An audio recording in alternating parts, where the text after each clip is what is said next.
so they don't think you stole it.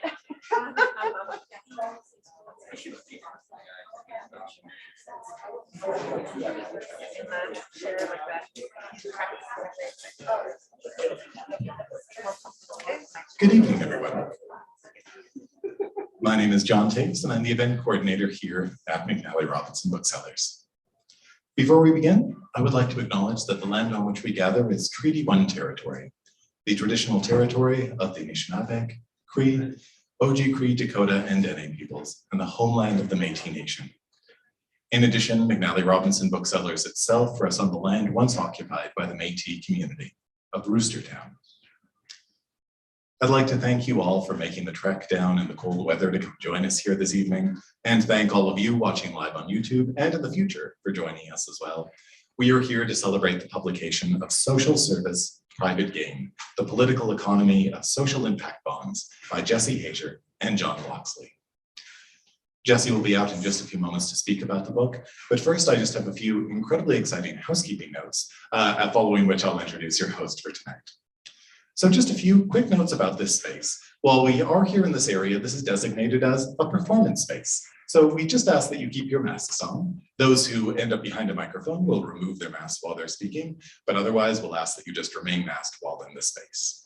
Later on, we'll move along to the signing portion of the evening. At that point, we'll enter a kind of liminal space between here and the retail environment. So once you leave these gray walls, we would ask that you please begin to socially distance in addition to masking. And we are incredibly grateful in advance for your very kind cooperation. There will be a time for questions. So at that point, if you are watching on YouTube, please feel free to write your questions into the chat and we'll be sure to get to you. And if you are located here, what we'll do to avoid the seemingly unadvisable idea of having everyone in this room share a single microphone, I'll walk up to you, ask you to just ask me the question, at which point I'll repeat it into the microphone for the benefit of those here and for the benefit of those watching live at home so they can all hear it. Now, with that in mind, there is no way I will possibly be able to convey the eloquence of your question if it is incredibly extensive. So I'll just very gently ask you to remain a little bit more succinct when you are asking a question, and please limit yourselves to questions. Rest assured there'll be ample time to talk to Jesse during the signing portion of the evening, at which point you can unleash upon him everything you might have to say about the book. Otherwise, I'd like to thank the University of Toronto Press for their kind assistance in supporting this event and helping to make it a reality. But that is absolutely enough for me. Now I have the great pleasure of introducing your host for this evening.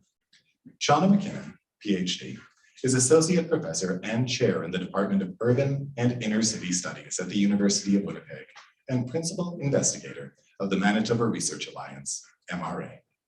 The MRA is a community-led research consortium first established in 2003 under the leadership of Dr. John Loxley as Principal Investigator. The MRA was awarded a 7-year Social Sciences and Humanities Research Council, SSHRC, partnership grant in 2020, its 4th multi-year SSHRC grant, and financially supported the publication of Social Service, Private Gain. Please join me in welcoming Shauna McKinnon.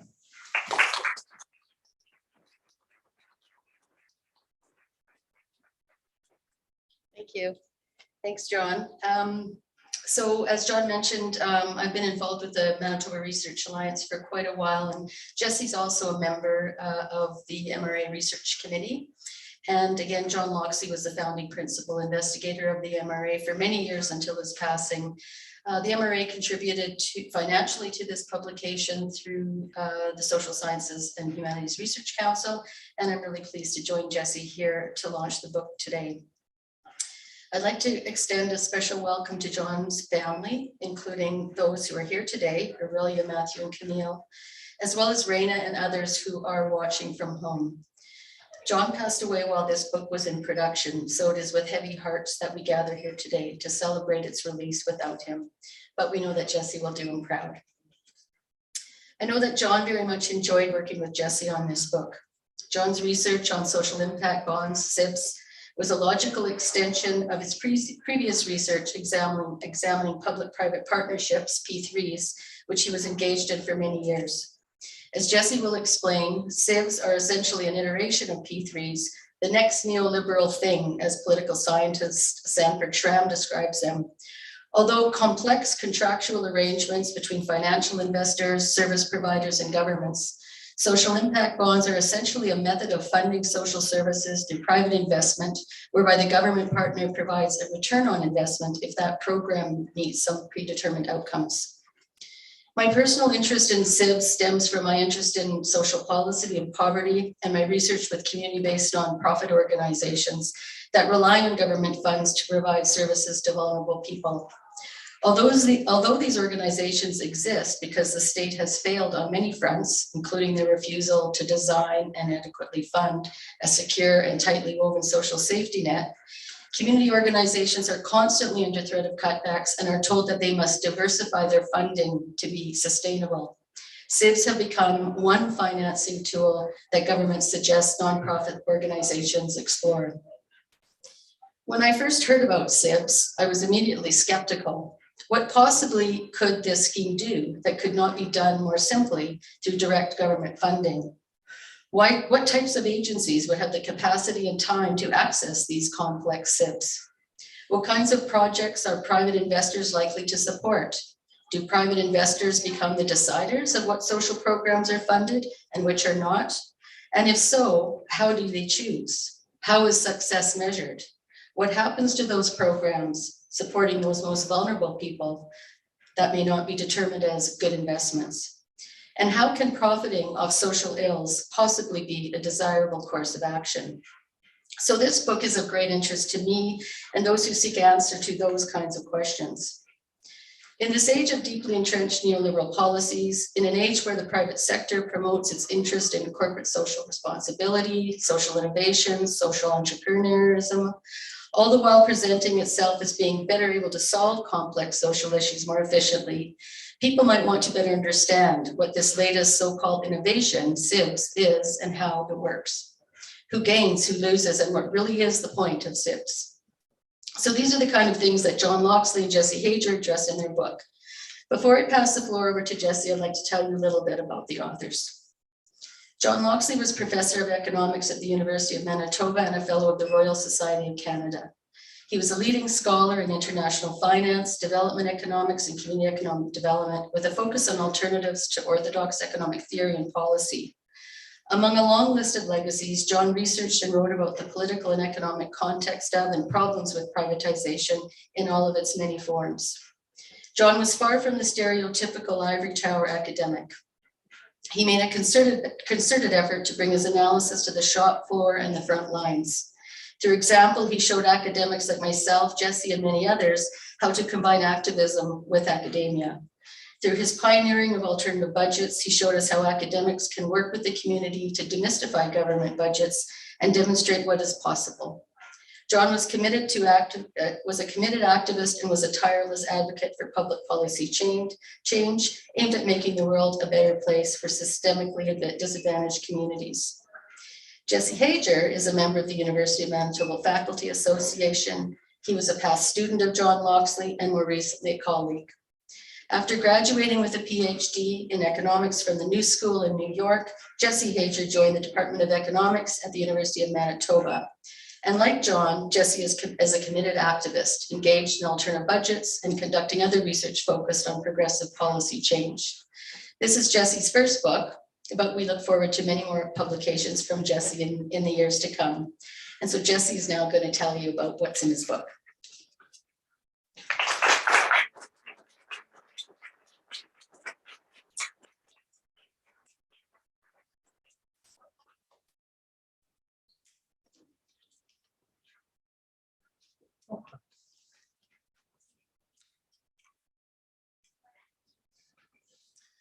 Thank you, Shauna, and thank you to John's family for joining us today.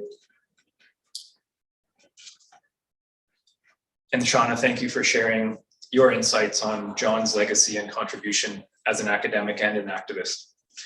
John was a remarkable person who influenced me profoundly. He was an inspiration as both a teacher and a role model.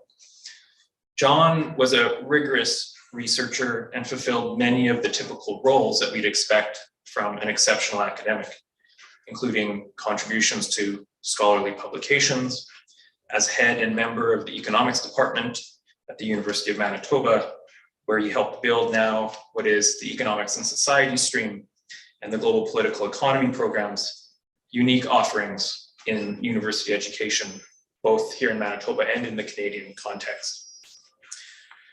But to me, what was most remarkable about John was his commitment to research and action that mobilized progressive change for the working people and structurally disadvantaged communities. John's commitment to making the world a better place was front and center, whether he was in the classroom, doing research, advising governments, ministers, working inside government as a public servant, or pushing hard from the outside in the face of injustice. I have no doubt John would have been out there on the picket line with us today as part of the University of Manitoba Faculty Association, aiming to hold the provincial government accountable. John would have clearly made the connection between our struggle and broader cuts to health and education and the attacks on workers that we're seeing. Social service private gain draws upon the Loxley model of academic research, motivated by practical public policy considerations, informed by a critical and heterodox approach to economic problems. A key element of this approach is recognizing that all of our social and economic policy is shaped and constrained by our overarching economic system, what we call capitalism. Capitalism is a system with recurrent patterns and tendencies driven by the pursuit of profit that often leads to crisis. We're only starting to emerge, if that, from the most recent profound social and economic crisis. Of course, I'm speaking to the COVID-19 pandemic and the associated economic downturn. These times of crisis are important historical moments, not only because the specific events themselves are significant and extraordinary, but the crisis can be a catalyst for fundamental change in our social and economic systems. For example, there's been an intense effort underway both in Canada and globally throughout the pandemic to mobilize change for the better by responding to the mass unemployment we see through public investment, specifically in retraining workers to engage in climate change mitigation efforts, as well as in the social care systems that are so sorely lacking public ownership and investment, including our childcare and education systems, our elder care systems, etc. Lynn Fernandez, thanks for coming today, Lynn, and myself published a report last year with a number of policy proposals for advancing such an agenda here in Manitoba through the Canadian Centre for Policy Alternatives Manitoba. Unfortunately, we are not the only ones to recognize the potential for crisis to lead to change. And this includes those who have benefited from the currently historically high level of income and wealth inequality, who see opportunities in social disarray to reinforce and entrench their gains. Naomi Klein popularized this concept as the Shock Doctrine, how natural and economic disasters have been used as an opportunity to push through regressive and unpopular public policy changes, such as privatization and cuts to public services. We experienced our own version of the Shock Doctrine when the Conservative government here in Manitoba announced deep cuts to the public service, education, and social services in the early weeks of the pandemic. Social impact bonds arose out of an earlier economic crisis, the global financial crisis of 2007-2008, and the subsequent Great Recession. As highlighted in the preface to our book, there is no small degree of irony in the timing of the emergence of social impact bonds. This is because SIBs are a financialized innovation that transfers responsibility that would typically be with government to private for-profit investors. These investors not only provide the financing, but either directly or through intermediaries play a role in determining how the social program is going to operate and who's going to provide the service. Large financial sector firms and their expatriates have played a key role in lobbying for and advancing SIBs. It was, however, growing financialization and the actions of financial sector firms that were at the center of triggering the global financial crisis that led to what was at the time the greatest downturn since the Great Depression. For example, an early promoter and the first American investor in SIBs was Goldman Sachs. Goldman, along with other leading financial industry firms, had just been admonished by the Financial Crisis Inquiry Commission undertaken by the US government. Specifically, Goldman was criticized and sued for selling its subprime mortgage securities to clients while simultaneously betting against those securities. The report, I quote, labeled this a practice parallel to buying fire insurance on someone else's house and then committing arson. Many have questioned the motivation of these financial industry corporations in promoting and investing in SIVs. Many see these tools as the equivalent of greenwashing, reputational rehabilitation, as opposed to a serious reform of the financial sector to embed genuine corporate social responsibility. Some have suggested that the motives are even more nefarious, with SIVs opening up a new frontier of commodification and profitability that was previously done on a not-for-profit basis.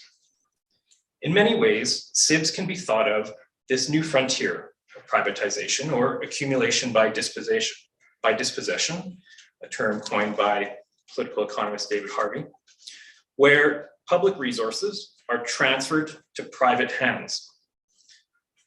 In a sector of government activity that does not have a clear revenue source, some creative thinking was required to devise a way to profit from such activity as keeping people exiting prison from reoffending, helping the unhoused find shelter, and keeping children with their parents who are at risk of being taken into state care.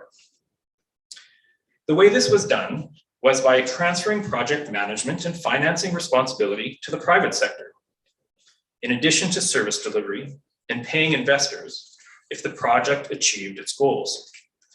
In the end, under SIVs, it is the government who is paying back the investors, including their financial returns.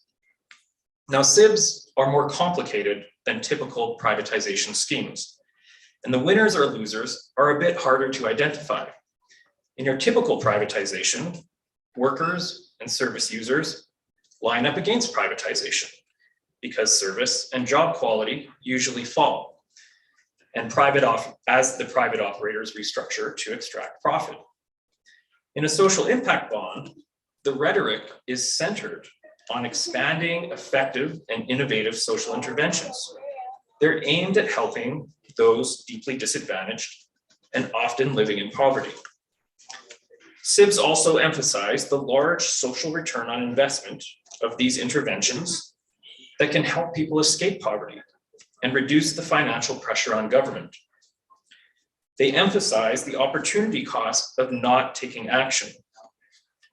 In the early days of SIVs, there were even claims made that the financial savings from these programs were such that SIVs could pay for themselves, creating a win-win for government.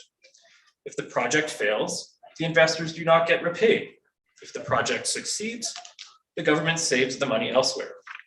Who could say no to that? The problem is that SIVs, with few exceptions, based on the limited data that we have, are being repaid in full. And the rates of return appear to be well above the cost of conventional government borrowing. SIVs, while rigorously attempting to quantify and attribute the impact of the program intervention, fail to compare themselves to conventional government funding of these important social programs. Part of what we aim to do in this book is undertake this type of analysis. The reality is that the decision makers choosing to pursue SIVs could equally, in most cases, use conventional government borrowing to fund the interventions directly. What SIVs end up doing then, with the high returns being paid to investors, is a more expensive way of doing things, while turning the previously publicly realized gains into private profit. In a nutshell, this is the conclusion we come to in our book. By situating the proponents' arguments for SIVs in mainstream economic thought and deconstructing them from a critical, heterodox perspective, it becomes clear that SIVs are difficult to defend from the perspective of cost effectiveness or efficiency. By applying more heterodox economic perspectives, we can still, however, make sense of SIVs and why they are happening. We, however, recognize that many stakeholders, including civil servants and community-based organizations, may be limited in their options and find themselves having to deliver or participate in SIBs. So we also spend time in the book outlining how SIBs can be reformed to minimize the downsides of the model. I look forward to speaking more with Shauna on the book.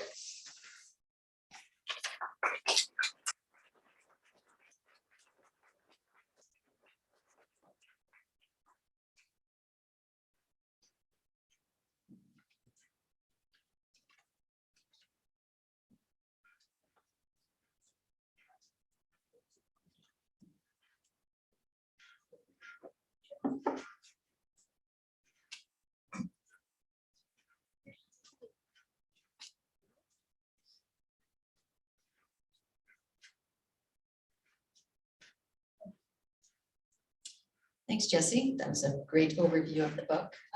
Before we take questions from the audience, I've got a few for you. So I wonder what they will be. Shocking. I alluded to this in my opening comments, and you spoke about it quite a bit as well. But could you talk a little bit more about SIBs and how they fit into the political and economic change that we've seen taking place over the last 40 or so years? And in particular, thinking about how we situate SIBs within the context of neoliberalism, austerity, and financialization. As you say, SIBs fit right into that box. They're very typical of the broader variant of capitalism that we talk about as neoliberalism. That really has been the way we've been managing and governing our economic and political affairs over the last 40 years in Canada and the United States. We can think of neoliberalism arising from an even earlier economic crisis, which is that of the late 1970s. And we saw a number of structural changes happening with that transition. We saw the deregulation of corporate activity and finance. We saw the scaling back of social programs, and we saw workers' gains undermined through that transition. These gains which were fought hard for in the post-World War II era. And the result was quite predictable.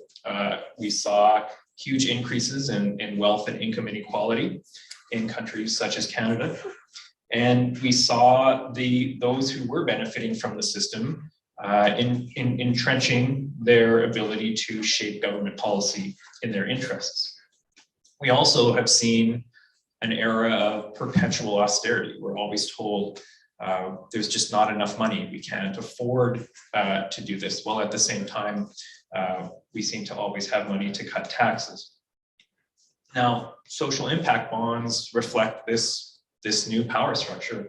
Well, it's not new anymore, but what was new at the time.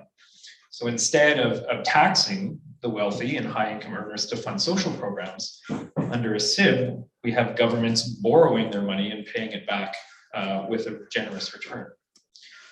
SIBs also fit the neoliberal approach to poverty reduction. We see the problem being left at the feet of the individual. It's some form of individual deficiency, which is why you are poor. And the solution is some kind of technocratic fix. So we need to get them the right type of job training or cognitive behavioral therapy or mindfulness training or something, whatever it is, to fix that individual level problem. And we ignore the systematic changes under neoliberalism that have led to this historically high level of inequality.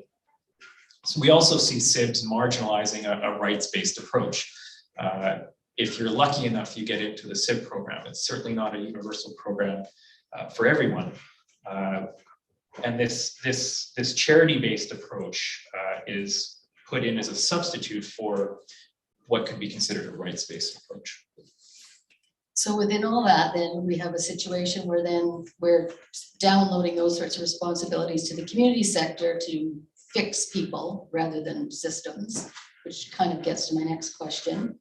And that's, how does this work for the community sector? So what community-based organizations can actually access these SIBs should they have no choice but to if they want to keep doing the work that's needed, and what's involved. Mhm.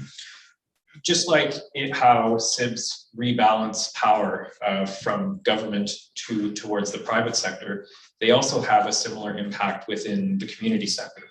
SIBs they're very complicated instruments to use. So the large professionalized nonprofit organizations that have been established for a long period of time are going to be more able to work within that system compared to smaller community-based nonprofits. SIBs require what economists call more of what we would call a complete contract. Because of the risk involved, you need to figure out what's going to happen under any given contingency. And that requires a lot of administration. You hire a specialist. The financial elements of it require financial expertise. So you end up with a lot of these costs. If you don't have that expertise internally, that's going to be very hard for a small community-based organization to grapple with. Now, to overcome these hurdles, governments have been investing heavily in subsidies above and beyond the generous payments they have for investors in these projects if they're successful, just to get them off the ground. But again, it still is these larger nonprofits. So you combine all that with the increased attention that SIBs get, because they get a disproportionate amount of attention compared to the amount of money that's actually being put in these. And that type of reputational pressure on the smaller groups, and it becomes quite difficult. So related to that, something that I find interesting about SIBs and sort of, all of the ideas around, social entrepreneurism and social impact is this idea of innovation. So I'm curious, why a SIB? I mean, it's sort of this idea that innovation has not been happening, and somehow SIBs are the answer to promoting innovation. Mm-hmm. That's really interesting. Like, innovation is a topic that comes up often with SIBs. Initially, one of the main claims of SIBs is that it would promote these type of projects that were risky and innovative that government just wouldn't fund.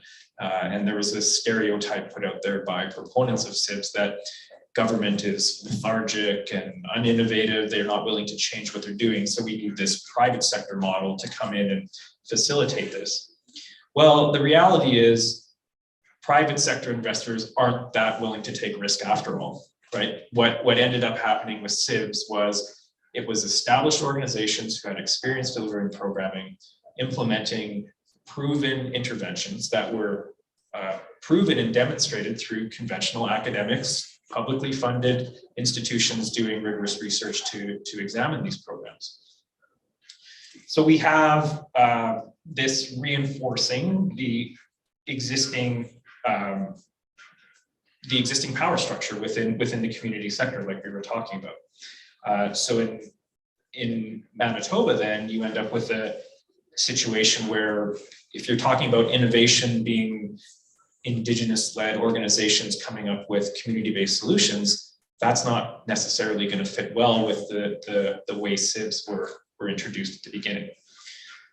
Now, there is a lot of variation in how SIBs are done. And I've put forward what the original model of SIBs was, which was trying to tap into these huge capital markets to solve social problems.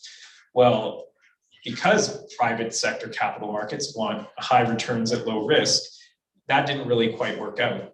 So you ended up with some unintended side effects. So when you did have those for-profit private investors, you had these community organizations being pressured by the investors to do things they weren't comfortable with. So you have these contracts which are paid on very narrow metrics, and you can game those metrics in some ways. But they're hiring the organizations that have been doing this work for a long time, and that's going to result in conflict because they don't want to game the system. So what's happened over time is because these organizations have been unwilling to reduce their standard of service, you end up relying more and more on nonprofit foundations to fill that gap. And they were there at the beginning. They were there to back up the private investments. So they were the first loss investors to make sure that the for-profit investors got paid back. But what we see happening is more and more SIBs are being funded through charitable foundations. Those are the investors now.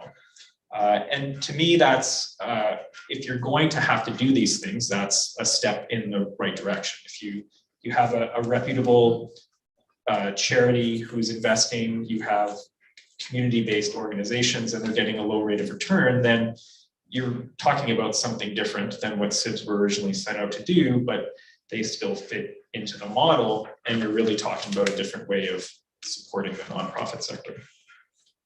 So if a community organization had an innovative idea, like some of the ones we've seen that are actually now using SIBs, what would be the reason that government could not just simply fund those ideas, evaluate them, maybe establish them as a pilot project, and then if they are successful in whatever way that's determined, and then just not continue to fund them? So what really value added does a SIB bring? Mm-hmm. No, and that is really the question.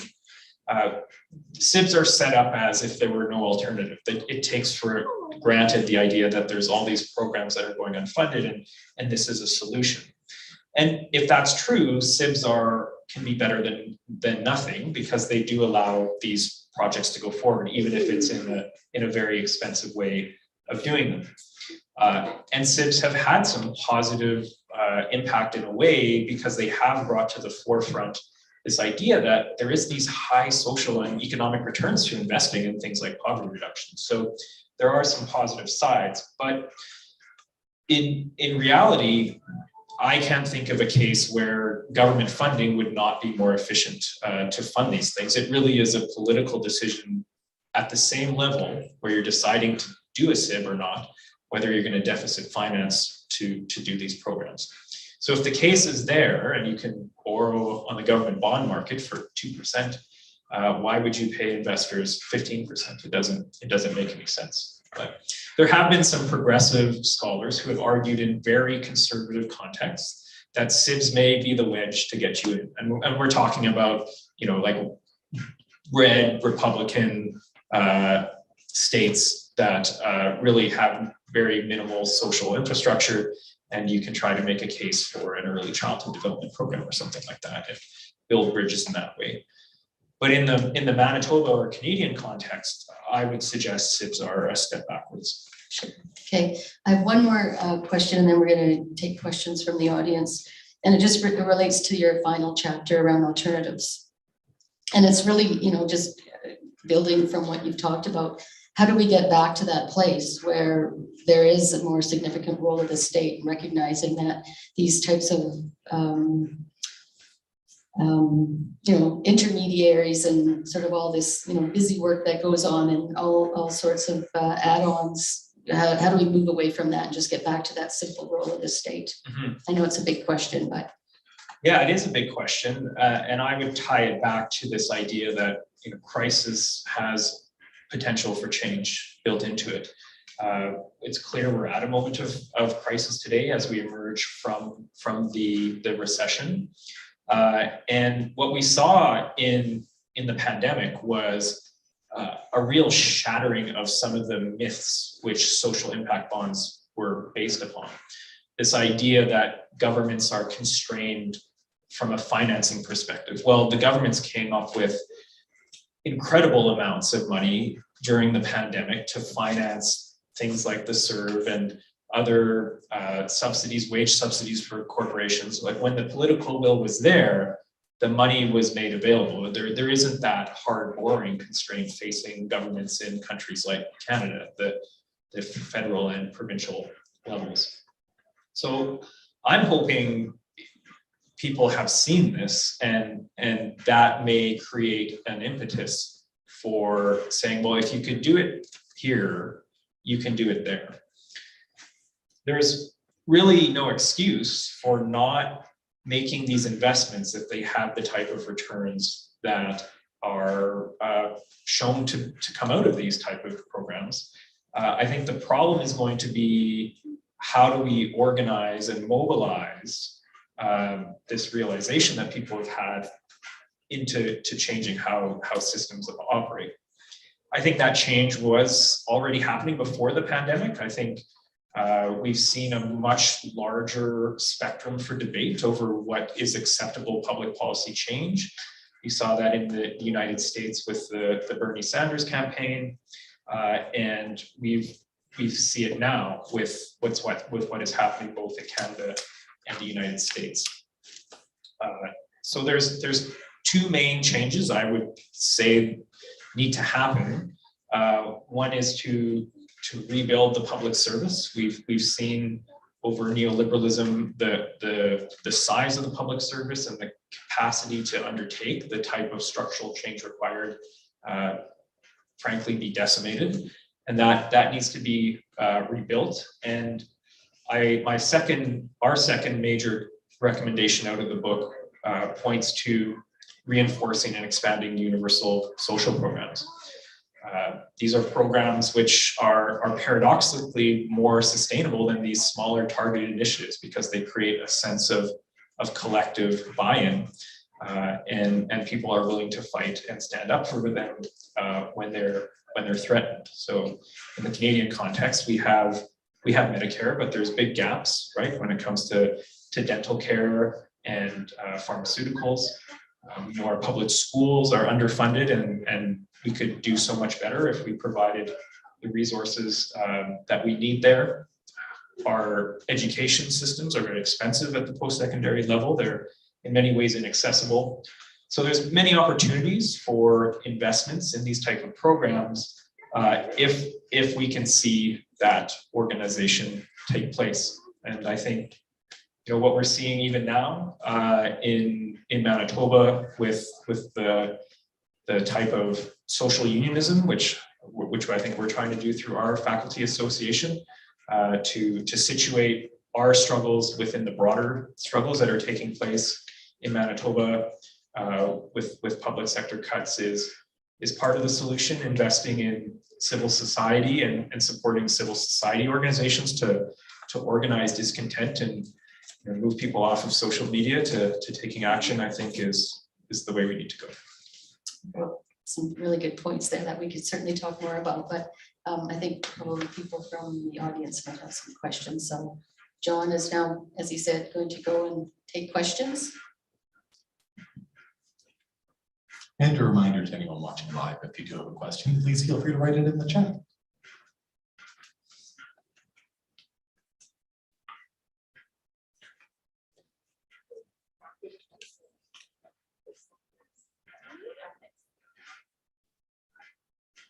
Would you give us some examples of CIBs and which sectors, and then the ethics of those who are not, some examples of those who are not included? Sorry, can you repeat the question? Some examples where CIBs are used, and participants, you mentioned that, maybe systems who can't get in. Right. So just talk about the ethics of that. Yeah, there's many examples. So one that comes to mind was an intervention in the UK, which was trying to help people who were unsheltered find homes. And shockingly, it was uncovered that one of the methods for hitting the targets involved deporting undocumented people who were homeless to help meet the targets of reducing the number of people that were counted as homeless. Now, it raises many questions whether this nonprofit organization would have been in a position to try to do this type of activity if they weren't under the pressures to hit these rigid and narrow metrics. We have examples next door in Saskatoon, which John wrote about before our book, where you had what on the surface is a very good program trying to help mothers who have been labeled as at risk of having their children taken into care, provided with supports to avoid that circumstance. But what was uncovered was, as part of meeting the targets, there was these filters put on who was admitted to the program. So you end up accepting the women who are the most likely to succeed in keeping their children in the first place, because that's the best way to make sure the investors get paid. So there's countless examples like this where you have metrics or the population being selected, not because it's the right thing to do, not because it's the most effective use of public resources, but because it makes it more likely that the investors will get their pay.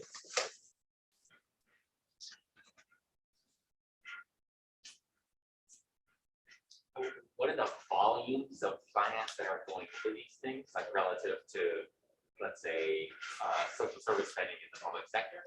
And is that trend line going up quickly? And is it tapping into like responsible investment? Sorry, that's a lot. Did you hear any of that, Jess? I did, yeah. Could I trouble you just to possibly repeat it? Sure. Yeah, I'll keep at a distance. So I'm just wondering what the volumes of this financing are. So how much money from the private sector is going into social impact bonds, let's say relative to the demand for, or let's say relative to social sector spending by government. And is that trend line rising? So do we see like a serious upward trend in flows of finance going into social impact bonds? And is it tapping into kind of the move toward responsible investment by like major institutional investors? Yeah, so the amounts are quite small in the big picture perspective. CIBs get an incredible amount of attention, both from academics and governments. That's completely disproportional to the actual amount of dollars that are in it from an investment perspective. So we're talking about, $400, $500 million globally in US dollars on the investment side. That said, there has been some analysis done on the full cost of these things, because it's not just the investment, it's all the government subsidies that go into these things. The UK, who's the leader in a number of projects, has all sorts of different supports, funneling, funding from the lottery system into supporting the development of these instruments, tax credits for investors, and you can go on and on and on. One analysis had it at least 2 to 1 with respect to the subsidies that go into developing the system before you even get $1 of investment into these projects. So when we're talking about 15% rates of return, that doesn't include all these subsidies that are being indirectly paid to cover these type of costs. But the motivation behind CIBs is varied, and one of the motivations was to promote social investment, for sure. Like this whole movement to try and add some ethics into the broader financial sector certainly was a key part of the narrative initially. The problem is socially responsible investment as it's structured is primarily an investment, and people generally are thinking of those investments as something they're going to get back with a return. And the way CIBs were designed, there was just too much uncertainty, and the risk was seen to be too high. And then you layer on all these transaction costs, and it doesn't become scalable. Right? So as I said, that has been a bit of a flop. It hasn't created a sink for all this socially labeled investment that's sloshing around out there, and it's become really more a way for charitable foundations to take money and park it and maybe get a modest return.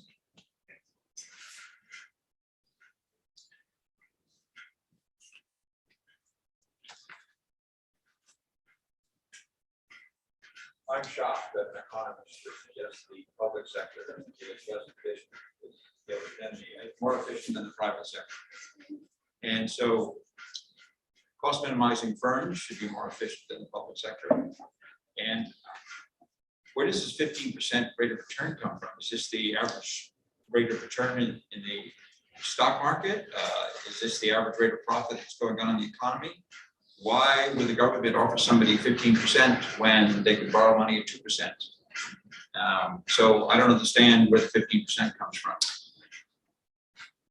So on the rate of return, what John and I do in the book is we look at the limited data that's out there. So disclosure is a big problem on these investments, but there is data out there, and we've devised a way to come up with some additional data by projecting what the rate of returns are based on the limited amount of data that's out there, at least what the maximum potential rate of returns are. And so that's where we come up with this average of 15%. But there's a big asterisk on that because the data is pretty poor. With respect to your earlier question, I think there's been, there's always been this, even within neoclassical economics, this acknowledgement that there's some role for the public sector, whether it's public goods, some form of market failure around externalities. But even within mainstream economics, there is this whole idea around, when do you go to the market and when do you make things within your own entity? So when does a firm contract out and when does a firm try to do it internally? And when you apply that framework to social services, all the things that even mainstream economists say firms should do internally are the type of things that apply to social services. So that in a nutshell would be my response to this idea that there is some branching out within the new institutionalist view, and I think you can make a case both from a heterodox perspective, but even using mainstream economic perspectives to make a case that these things have some internal challenges.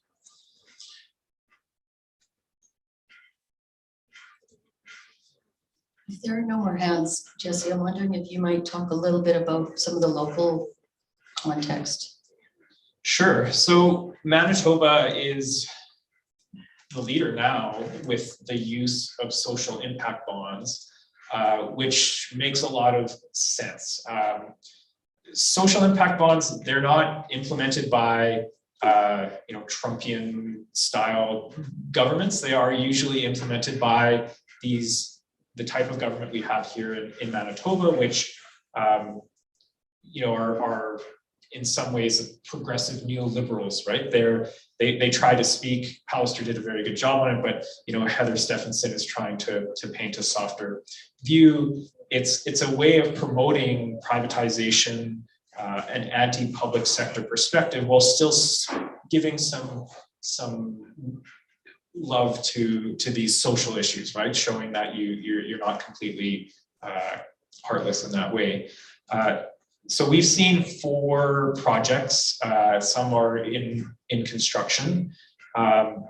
John was actually involved in helping a nonprofit advocate for their rights in that first project that was produced, and it did end up being a project that was on the lesser damaging end of the spectrum of projects. It had a low rate of return.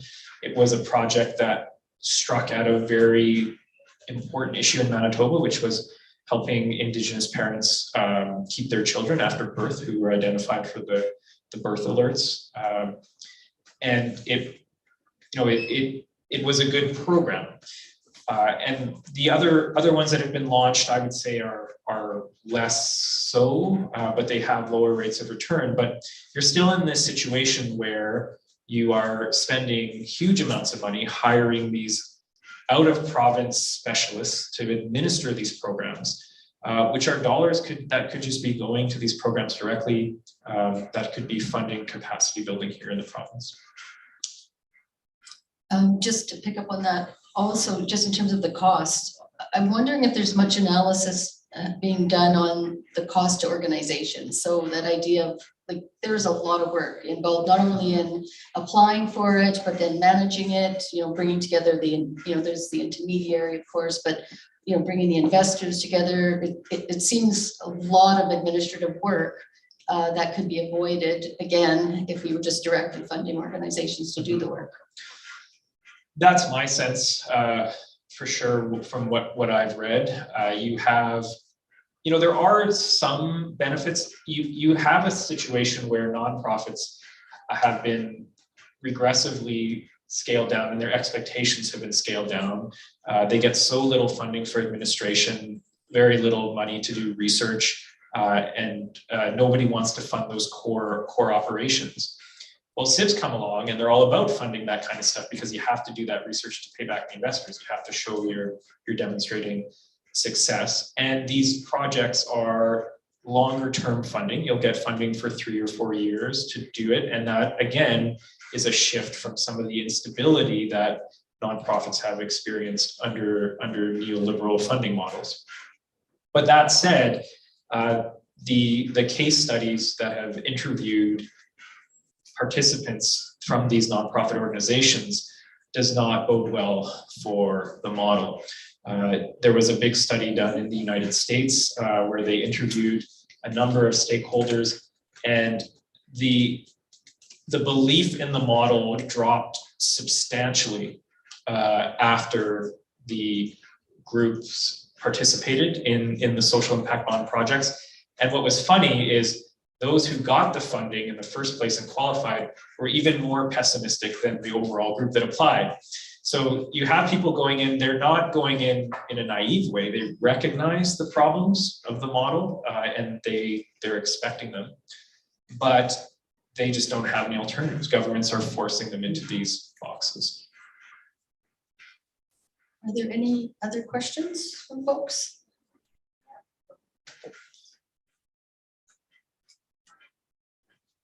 Jesse, you talked about how we're at an inflection point right now where we potentially could see some changes for the better. People are starting to realize the government can do much more than it has. At the same time, do you think that the people who are pushing these sorts of things, along with P3s, are seeing this as an opportunity for them as well? I guess sort of in the same realm of thinking of this is like disaster capitalism, especially when you think about now we have to respond to the climate crisis and the rebuilding of all the infrastructure that's going to happen, for example, in BC, and changing, adapting to climate change. There's a lot of opening there for P3s. Do you think also there's going to be people thinking about SIBs and how they can get SIBs into this rebuilding new world? Yeah, no, that's a really good question.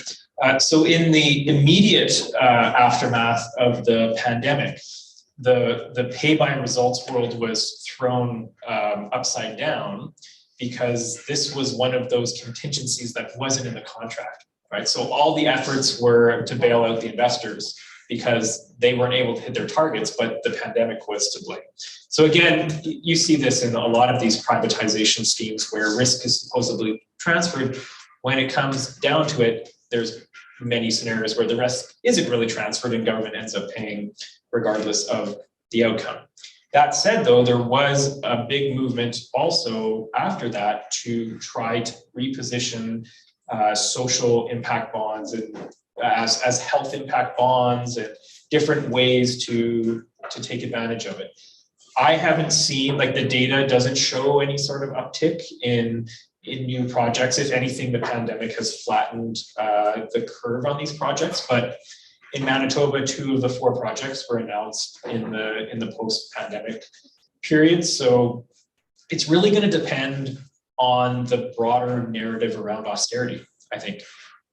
SIBs fit really well into that austerity narrative. If you think you have to cut costs and really limit your spending as government, SIBs are a bit of a creative accounting trick to get around those type of constraints. So I think it's really going to depend on how that bigger picture plays out. And I think we're at a very important moment right now, right? We see the boundaries of the Liberal government's tolerance with the effects of stimulus for a long time. There's some signs that the labor market's starting to pick up. The Bank of Canada is already saying, oh, we're going to raise interest rates sooner than we had anticipated. Where you have more progressive economists saying, like, we're nowhere near where we need to be in restoring full employment and helping rebuild that lost power of workers. So how that falls out, I think, will play a big role. Well, I think we're out of time. Thanks so much, Jesse, and I hope everybody enjoyed it. I certainly enjoyed it. And now I guess John mentioned the book signing is somewhere else. So I guess everybody will figure that out. John, is there anything else we need to? Oh, absolutely. In just a moment, we'll move Jesse to a table which is just beyond the cash desk. If you haven't purchased a copy of the book already, please feel free to visit our cash desk on the way. We have copies right back there, so you don't need to wander around. If you've picked one up already and are meaning to pay for it, just please remember to pay for it before you physically leave the store. Otherwise, thank you all so very much for coming, both here and virtually. Thank you to the University of Toronto Press once again, to Shauna McKinnon for hosting this evening. And I'd like to ask you all one final time to join me in acknowledging the incredible contributions and work of John Loxley and Jesse Hajer.